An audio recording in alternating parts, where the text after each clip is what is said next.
Cześć, tu Radek. Moje filmy powstają dzięki patronom, za co im serdecznie dziękuję.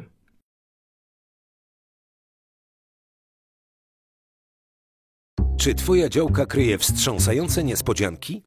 Ja jestem spokojny. Zdiagnozowałem działkę z ongeo.pl.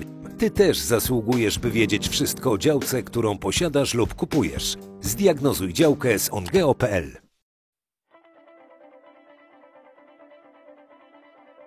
W sierpniu wybrałem się z rodziną na urlop do Włoch. W filmie omówię Wam w dużym skrócie trasę z Polski przez Czechy, Niemcy i Austrię właśnie do Włoch.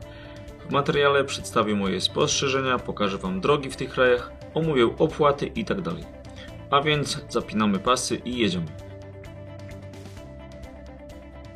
Podróż zaczynamy w okolicy Poznania na drodze ekspresowej S11, która na węźle Poznań-Zachód przechodzi automatycznie w trasę S5. Na obu trasach panuje dość spore natężenie ruchu. Po drodze S5, jak już niejednokrotnie wspominałem, jedzie się bardzo dobrze. Trasa jest równa, ma łagodne łuki, poziome i pionowe oraz, co bardzo ważne, bardzo duże parkingi. W pasie dzielącym została zachowana rezerwa pod trzeci pas, który możliwe, że w przyszłości tutaj zostanie wybudowany. Na razie na to się nie zanosi, ale dobrze, że taka rezerwa jest. Zbliżamy się do Leszna. Tutaj niestety musimy zjechać z drogi S5 i wjechać na jednojezdniową drogę krajową nr 12 w kierunku Głogowa. Na węźle Leszno-Zachód widzimy dwie rzeczy, o których często mówię, że powinny być zmienione w naszym kraju. Pierwsza to łącznica. Od razu po zjeździe pojawia się drugi pas, który w mojej opinii jest tutaj jak najbardziej potrzebny. Skoro ktoś uznał, że na łącznicy dwa pasy są przydatne, to z drogi S5 powinna być możliwość zjechania z pasa wyłączania oraz z pasa prawego. Podaję pierwszy lepszy przykład, jak to powinno wyglądać. Druga sprawa to miasto kierunkowe na znaku. Właściwym kierunkiem w prawo, czyli na zachód, powinien być Głogów jako największe miasto po drodze oraz miejsce połączenia DK12 z S3. Dodatkowo można i należy wskazać Wschowę jako najbliższe miasto powiatowe. Niestety ktoś uznał, że na DK12 jadąc na zachód głównym kierunkiem cały czas mają być Żary. Jest to miasto położone dużo dalej niż Głogów oraz dużo mniejsze. Tak więc według mnie jest to zły pomysł. Po zjechaniu z S5 wjeżdżamy na DK12 i tak jak wspomniałem w filmie o drodze S3, uważam i dalej będę to podtrzymywał, że ta trasa ma ogromny potencjał, żeby wybudować ją w standardzie drogi ekspresowej lub przynajmniej jako drogę o przekroju 2+1 z obwodnicami wszystkich miast i wsi. Panuje tutaj bardzo duże natężenie ruchu. W 2025 roku, kiedy będzie wykonywany pomiar ruchu, zobaczymy, jak bardzo wzrosło tutaj natężenie ruchu po ukończeniu trasy S3 oraz S5. Obecnie DK12 to łącznik pomiędzy tymi dwoma drogami. Raczej mało kto, jadąc od strony Gdańska, Bydgoszczy, Torunia czy Poznania, nie jedzie do trasy S3 przez autostradę A2 lub przez A4, tylko właśnie przez DK12. Droga prowadzi m.in. przez Wschowę oraz Szlichtingową, a także przez sporo wsi. Przez bardzo dużą część trasy poruszamy się już przez obszar zabudowany. W Głogowie przejeżdżamy przez bardzo ładny most stalowy o dość nietypowym kolorze.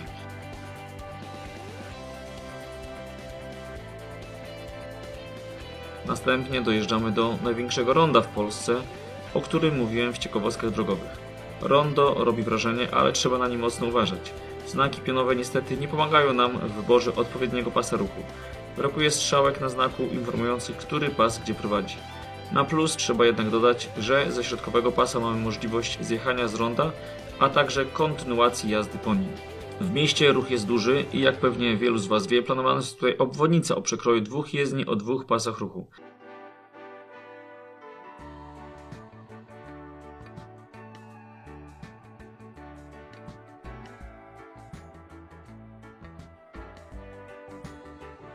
Z Głogowa do trasy S3 poruszamy się po drodze wojewódzkiej 329. Droga w pewnym momencie ma dość spore uskoki spowodowane szkodami górniczymi. Następnie wjeżdżamy na S3, po której podobnie jak po S5 jedzie się świetnie. Zaraz za Polkowicami trasa posiada 3 pasy w każdą stronę. Robi to kolosalne wrażenie. Z racji, że od jakiegoś czasu na S3, ale nie tylko, widać sporo rejestracji z Czech, to jestem ciekaw, jak oni reagują na to, że nasze drogi ekspresowe są oznaczone na zielono, czyli tak samo jak u nich autostrady. Nasza S3 posiada tutaj 3 pasy, ale jest to jedynie droga ekspresowa. Jednak zaraz obok jest autostrada A4, która jest oznaczona na niebiesko, ale nie posiada nawet pasa awaryjnego. Jest to na pewno paradoks. Na trasie S3 jeździ mniej aut niż po S5. Najwięcej pojazdów można spotkać między Polkowicami a Legnicą. Jednak po minięciu autostrady A4, która zostaje pod nami, ruch na S3 znacznie spada. Na pewno ruch tu wzrośnie po oddaniu D11 po stronie czeskiej, co nastąpi nie wiadomo kiedy. Na razie można powiedzieć, że trasa jest dość pusta. Zaraz za Bolkowem wjeżdżamy do niedawno otwartego najdłuższego tunelu pozamiejskiego w Polsce. Tunel robi kolosalne wrażenie. Dziwić może dopuszczalna prędkość w nim, która wynosi 80 km/h. W dalszej części trasy do Włoch będziemy jechali przez dużo dłuższe tunele, często o gorszych parametrach lub o węższej jezdni, gdzie dopuszczalna prędkość jest wyższa. O ile na S2 w Warszawie ograniczenie prędkości ma uzasadnienie, bo jedziemy przez środek osiedla i ruch jest ogromny, to tutaj w mojej opinii powinno być 100 km/h.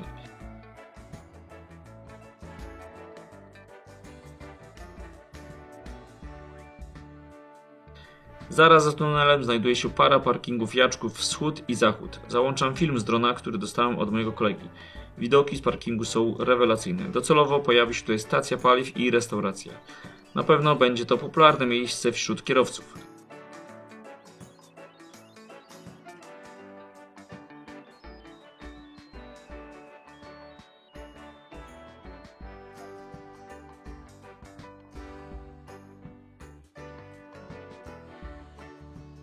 Drogą S3 jedziemy do Lubawki. Trasa jest bardzo ładnie położona. W samej Lubawce, jak pewnie wiecie, S3 jest doprowadzona do samej granicy, ale z racji, że po czeskiej stronie nie ma kontynuacji drogi, więc ten odcinek długości 2 km jest wyłączony z ruchu na kilka lat. Dalszym fragmentem przez Trutnów do miasta Jaromer jedziemy po drogach krajowych nr 16 i 37. Początkowy fragment od granicy z Polską jest w złym stanie. Trasa ma złą nawierzchnię oraz jest bardzo kręta. Pewnie sporo z Was zastanawia się, czemu pojechałem z Poznania do Włoch przez Czechy i Niemcy, a nie tylko przez Niemcy, czyli przez Berlin. Otóż przed wyjazdem sprawdziłem na mapach, że po oddaniu tunelu na S3 w Polsce czas przejazdu jest porównywalny. Dodatkowo trasy przez Niemcy znam na pamięć, więc chciałem pojechać inną drogą. A więc jadąc tędy na południe Europy mamy tylko dwa miejsca, gdzie nie jedziemy po autostradach lub drogach ekspresowych. Jest to DK12 w Polsce oraz od granicy polsko-czeskiej do wjazdu na D11. Odcinek w Czechach po drogach krajowych liczy 40 km. W mieście Jaromer wjeżdżamy na D11. Pamiętajcie, że żeby jechać po czeskich autostradach należy mieć winietę, którą obecnie kupuje się w necie, a czas zakupu to dosłownie 2 minuty. Winieta na 10 dni kosztuje 46 zł, a na miesiąc 73 zł. Znaki na autostradach w Czechach mają odwrotnie niż u nas kolor zielony. Dodatkowo na znakach z odległościami miasto najdalej oddalone jest na górze, a nie na dole. Jadąc po D11 bardzo szybko, bo około w ciągu 1 godziny dojeżdżamy do Pragi. Tak więc z Poznania do Pragi jechaliśmy około 5 godzin. Stolica Czech, podobnie jak stolica Polski, nie posiada jeszcze całej obwodnicy dookoła. Przez to musimy wjeżdżać do miasta. Jadąc przez Pragę poruszamy się po trasie zwanej jako Mecki Okruch. Jest to taka obwodnica wewnętrzna Pragi. Ruch na trasie jest bardzo duży. Droga posiada 2 albo 3 pasy ruchu w każdą stronę. W pewnym momencie, tuż przy Wełtawie, musimy pokonać bardzo ciekawy węzeł. Łącznicą musimy zrobić taki nietypowy skręt.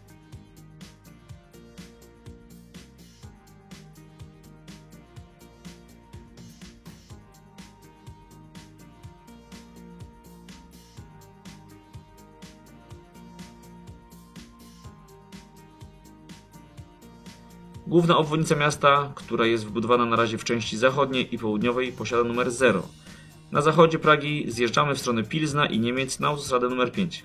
Jeśli chodzi o oznakowanie autostrad w Czechach, to trzeba to wyraźnie powiedzieć, że jest dużo czytelniejsze niż u nas.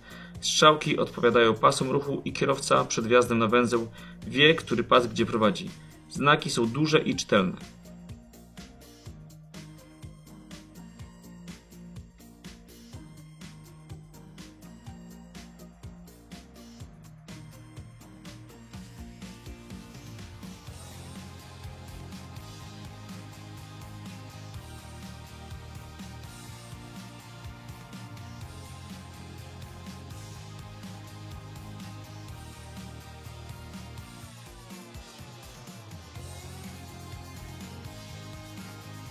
Na autostradzie D5 spotkałem narysowane hewrony, czyli znaki na jezdni, które oznaczają, żeby trzymać bezpieczny odstęp od poprzedniego auta.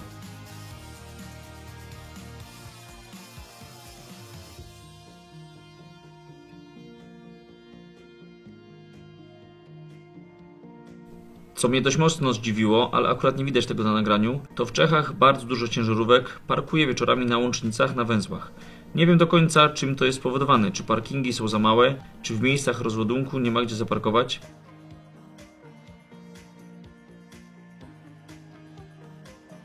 Nocleg mieliśmy tuż przy granicy z Niemcami w mieście Bor. Przed granicą widzimy znaki informujące, że jest to ostatni parking po stronie czeskiej. Na znakach kierunkowych po minięciu ostatniego w miarę dużego miasta nie podaje się nazwy wsi na granicy, jak u nas tylko napis Statni Hranice, co oznacza granicę państwa. Uważam, że jeśli na granicy nie ma kontroli, to jak najbardziej takie nazwy wystarczają. Pokazywanie na jednym końcu kraju, ile jest kilometrów do małej wsi na granicy po drugiej stronie kraju, jest rzeczą zbędną i nikomu niepotrzebną. Wjechaliśmy do Niemiec. Pierwsza widoczna zmiana to znaki na autostradzie. Podobnie jak u nas mają kolor niebieski, a nie jak w Czechach zielony. Poruszamy się po autostradzie numer 6 w stronę Norymbergi.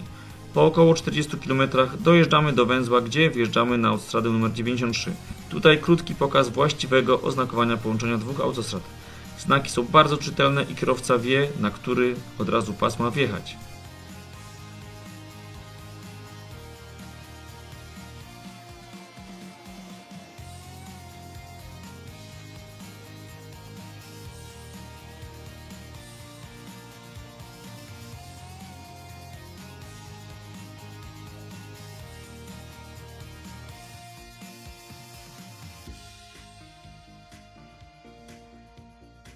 Z tego miejsca do Monachium mamy 180 km.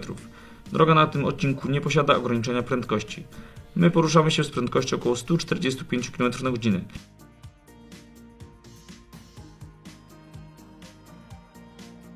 Jednak w pobliżu miast często są ograniczenia i tak w okolicy Regensburga jest ograniczenie do 80 km/h.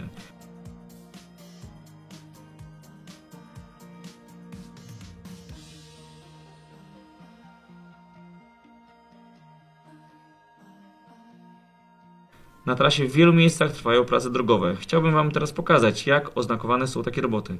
Uważam, że u nas podczas prowadzenia prac jest za dużo znaków i kierowcy wręcz głupieją od nadmiaru informacji i nie wiedzą, na który znak patrzeć. Proszę zauważyć, jak niewiele znaków jest w Niemczech podczas remontów, a kierowcy sobie doskonale radzą ze zrozumieniem wprowadzonej organizacji ruchu. W pewnym momencie wjeżdżamy na autostradę numer 9, czyli jedną z głównych autostrad Niemiec, która prowadzi z Berlina do Monachium. Trasa na całej długości posiada 3 pasy ruchu w każdą stronę. Dodatkowo po prawej stronie jest pas awaryjny, po którym też można się poruszać, jednak na to musi pozwolić oznakowanie pionowe. Co około 500 metrów nad pasem awaryjnym jest kamera obrotowa, która obserwuje ruch. Osoba w centrum zarządzania ruchem decyduje, czy otworzyć ten pas, czy nie. Jeśli pas awaryjny jest otwarty, a komuś zepsuje się auto, to co kilkaset metrów są zatoczki. Jednak pas ten jest zamykany, gdy na pasie awaryjnym ktoś stanie. Wtedy do dyspozycji mamy 3 pasy. Uważam, że w Polsce też są odcinki dróg, gdzie po pasie awaryjnym w momencie dużych korków należałoby wprowadzić możliwość poruszania się. Mam tu na myśli np. S2 i S8 w Warszawie. Nad drogą co chwila są znaki zmiennej treści, które informują, czy jest ograniczenie prędkości, czy go nie ma, oraz czy po pasie awaryjnym można się poruszać, czy nie.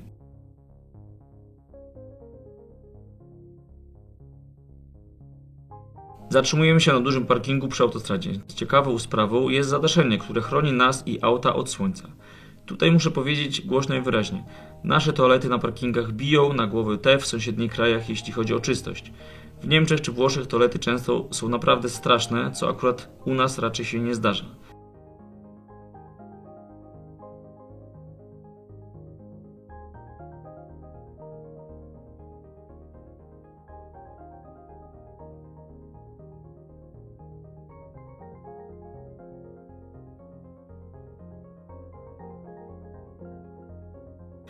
Po minięciu Monachium poruszamy się po autostradzie numer 8. Panuje tutaj przeogromny ruch mimo dostępnych 3 pasów oraz dodatkowego pasa awaryjnego. Ten odcinek prowadzi z Niemiec, ale również Francji, krajów Beneluxu czy Wysp Brytyjskich, w stronę Austrii, krajów bałkańskich, Turcji, Grecji itd. W tym korku straciliśmy około pół godziny.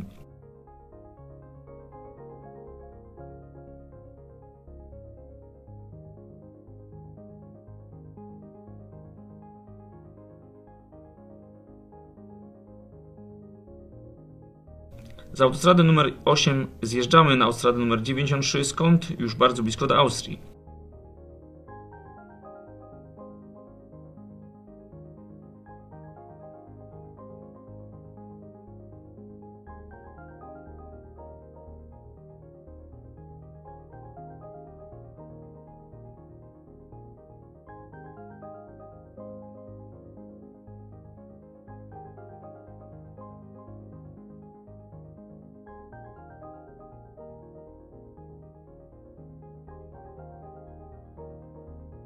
W Austrii, podobnie jak w Czechach, żeby korzystać z autostrad należy wykupić winietę, której koszty są następujące. Obecnie zarówno w Czechach, Austrii, ale także w Słowacji, Węgrzech czy Słowenii winiety kupujemy w necie i nic już nie trzeba naklejać na szybę. Przez Austrię jedzie się bardzo spokojnie, a wręcz leniwie. Na całym przebiegu trasy od granicy niemiecko-austriackiej do Innsbrucka na znakach zmiennej treści wyświetlało się ograniczenie do 100 km/h i wszyscy poruszają się z taką prędkością.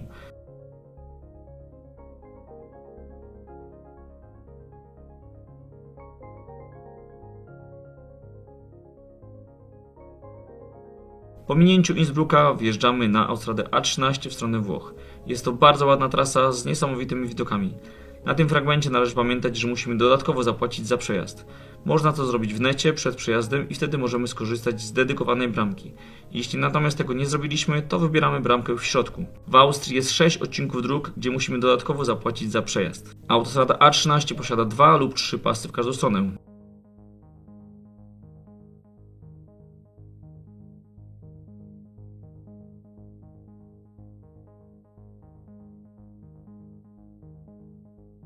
Na tej trasie co chwila są roboty drogowe.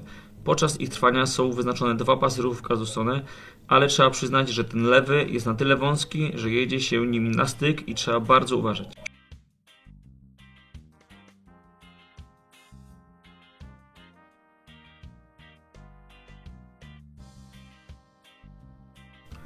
Przez Austrię przejeżdżamy sprawnie i wjeżdżamy do Włoch. Od razu wjeżdżamy do tunelu, który lata świetności ma za sobą.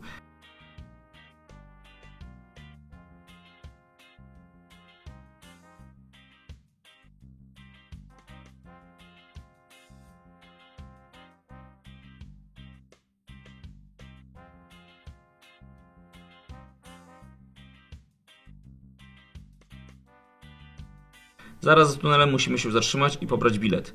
We Włoszech prawie wszystkie autostrady są płatne. Na początku kraju lub przy dużych ośrodkach miejskich są duże place poboru opłat, a jak chcemy zjechać z drogi, to są stacje poboru opłat na łącznicach. Nie ma co ukrywać, ale ten sposób płatności już dawno powinien zniknąć i powinien go zastąpić, tak jak w Austrii czy Czechach, system elektroniczny. System poboru opłat, gdzie tracimy czas na pobranie biletu, a później czasami bardzo długo, żeby zapłacić za przejechany fragment, jest systemem archaicznym. Niestety cały czas jest stosowany m.in. we Włoszech, Francji i w Polsce. Autostrada A22, po której się poruszamy, podobnie jak w Austrii, jest bardzo ładnie położona w górach. Co chwila są tunele, estakady i piękne widoki. We Włoszech, podobnie jak w Czechach, znaki na autostradach mają kolor zielony.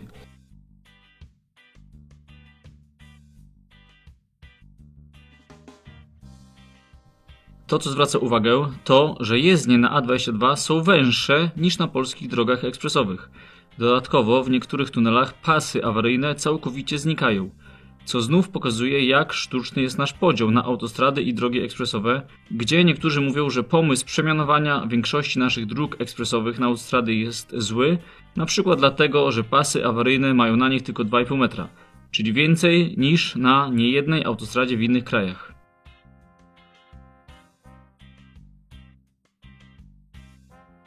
Jeśli ktoś jest pierwszy raz w tym kraju, to może dziwić ogromna strzałka w prawo, która jest wymalowana na prawym pasie przed każdym węzłem.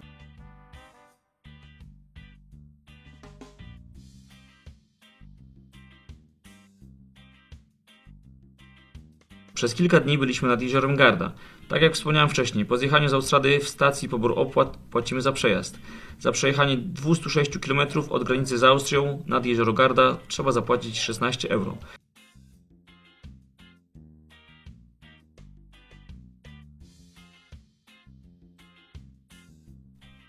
Na drodze z autostrady A22 nad jezioro Garda mamy bardzo osobliwą sytuację.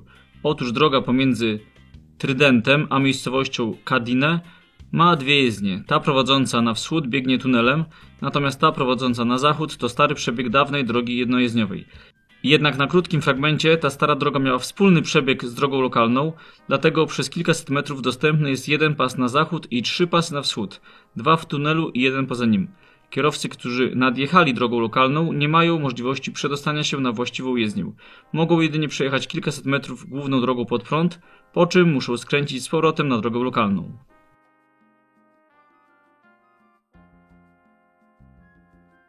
Po kilku dniach nad jeziorem Garda udaliśmy się do Livorno nad Morzem Liguryjskim. Po drodze zwiedziliśmy Weronę oraz Bolonię. Patrząc na włoskie rozwiązania drogowe, muszę stwierdzić, że w wielu miejscach popełniają takie same błędy jak u nas.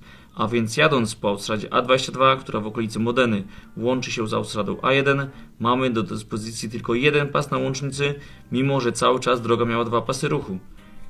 Przez to korek do wjazdu na A1 miał kilka kilometrów długości. W drodze powrotnej ten korek był jeszcze dłuższy. Jest to oczywiście ogromny błąd i dziwię się, że tak zmotoryzowany kraj nie potrafi przebudować prostej łącznicy. Korki automatycznie w tym miejscu by się skończyły. Autostrada A1, czyli autostrada del Sol, to główna droga kraju. Łączy Mediolan przez Bolonię, Florencję i Rzym z Neapolem. Trasa posiada 3 lub 4 pasy w każdą stronę. Tutaj 2 zdania o stylu jazdy Włochów. A więc o ile w naszym kraju, w Niemczech czy Austrii kierowcy raczej jadą po prawym pasie, gdy jest wolny, to we Włoszech każdy jedzie jak chce.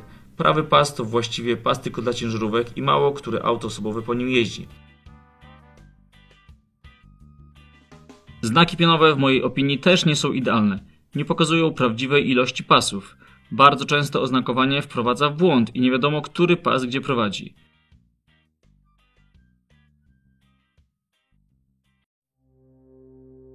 Na przykład na tym znaku do Mediolanu, Varese i Como prowadzą 3 pasy, do Turynu i Bolonii prowadzi pas prawy, ale środkowy już nie. W pewnym momencie na A1 widać było, że niedawno zakończył się remont i droga nie posiadała wykonanego oznakowania poziomego. Jechało się po tym odcinku dość dziwnie. Wjechaliśmy do Bolonii. Tutaj nagrałem ciekawą sytuację, jak panowie inżynierowie układają nawierzchnię bitumiczną w deszczu. Jeden pracownik dodatkowo trzyma parasolkę. Widok przedni. Jeśli chodzi o tankowanie, to należy pamiętać, że we Włoszech, ale nie tylko, bo we Francji również, za paliwo płacimy przed zatankowaniem, a nie po. Jeśli płacimy kartą, to wygląda to tak, że ustalamy kwotę, za jaką mniej więcej zatankujemy. Ja wpisałem 100 euro. Zapłaciłem za 45 litrów 85 euro i na koncie tyle się pojawiło, mimo że wpisałem 100 euro. Tak więc nie obawiajcie się, że wam więcej pobierze.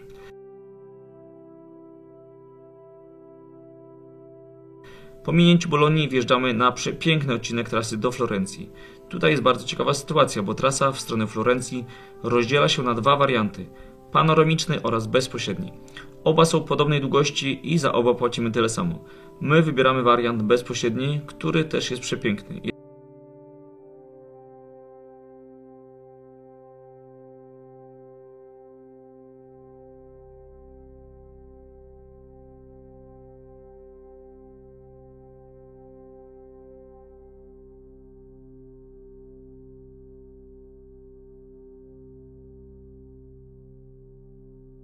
Jedziemy w tunelach, które czasami mają prawie 10 km długości. Dodatkowo co chwilę są mosty i estakady.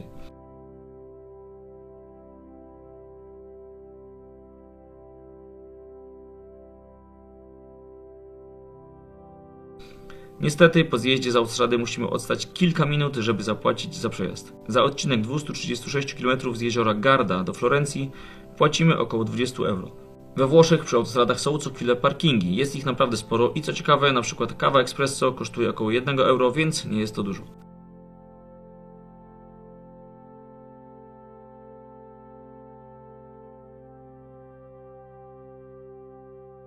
Z Florencji do Livorno poruszamy się po drodze, której nazwa to SGC Firenze-Pisa-Livorno. Jest to taka droga ekspresowa z węzłami, ale bez pasów awaryjnych. Trasa jest w dość złym stanie technicznym, jednak co należy podkreślić, jest bezpłatna.